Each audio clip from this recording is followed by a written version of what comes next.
2, 1, 0. Mission liftoff.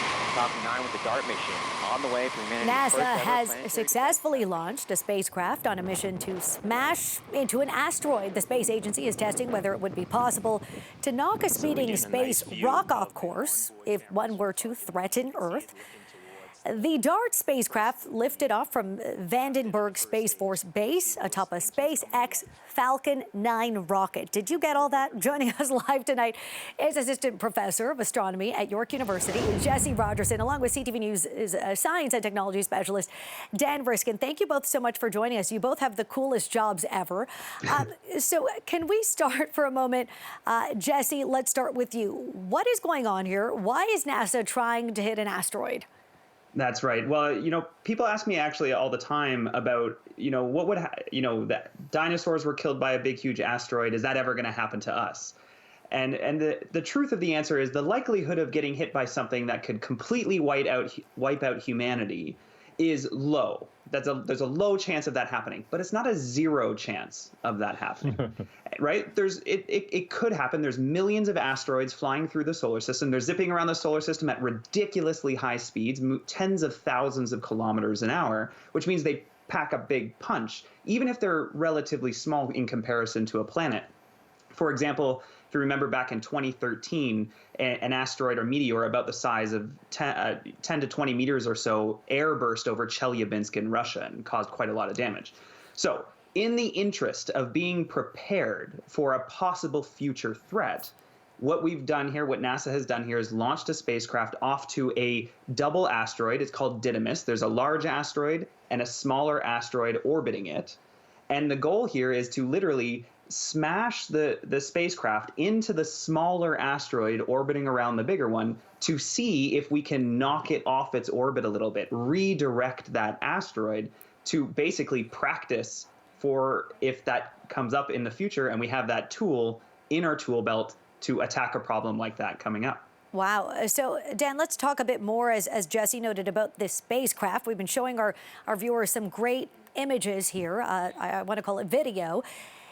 I want to call it video because it's not, from what I see, like an exact, there we go, thank you to our director, Jen. Animation is what I was trying to get at. This spacecraft, it's designed to hit a target. Is that right? Yeah, it's called DART. It's a great name because you throw a dart at a target, and it also double asteroid redirection test. So it's also a good acronym.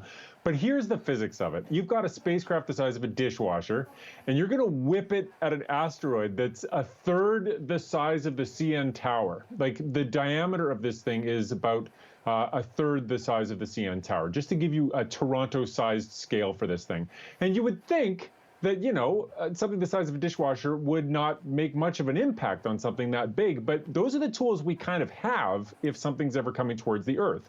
This asteroid that's floating out in space and is not a threat to Earth that we're doing this test with is 170 meters across. And NASA has said that 140 meters is kind of the cutoff for something that would destroy a city if it were to hit us. So if you've got something the size of a dishwasher and you smash it into a great big rock like that, can you make a difference? Well, the secret weapon is that momentum is mass times velocity. So what you lack in mass, you make up for with ridiculous velocity. So this DART is going to be going 6.6 kilometers a second. So 2.5 minutes before impact, it's still going to be 1,000 kilometers away from this thing, but it's going to find it like a dart. It's going to smash into it with such incredible speed that it will be obliterated. But the hope is that by doing that, because it was going so fast, it's just going to change the trajectory of this thing enough that we can measure a change. And then, of course, the physics for the real thing would be the same, that something coming towards the Earth could be bumped just enough so that it doesn't come and hit the Earth.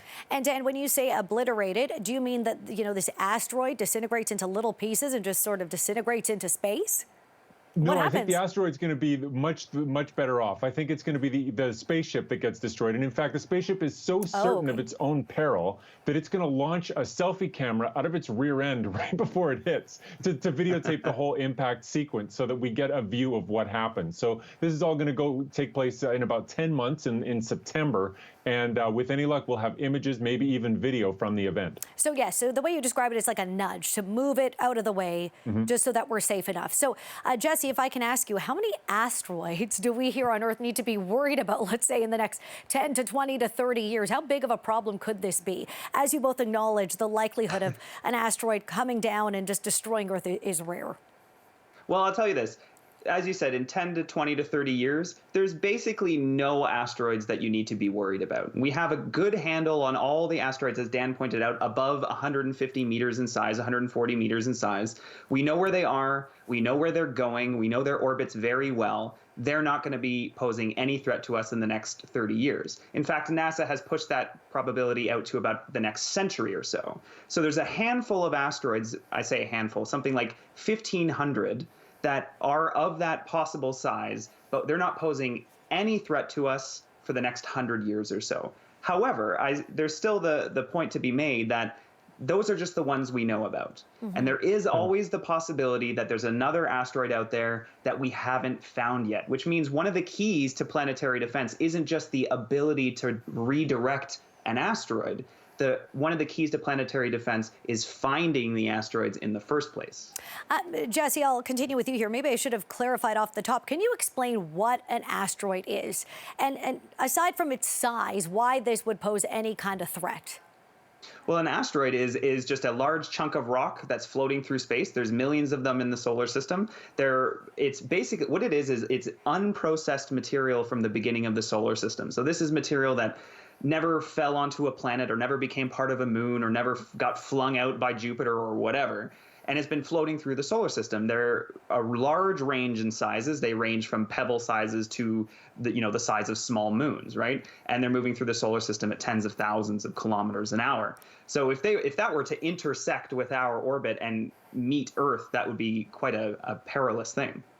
I wanted to ask what could go wrong here, but we're going to have to save that question for next time because this is, as you said, an experiment that will test that's going to be carried out in about 10 months, I believe, formally. So we'll get to that next time. Thank you both so much. That's all the time we have.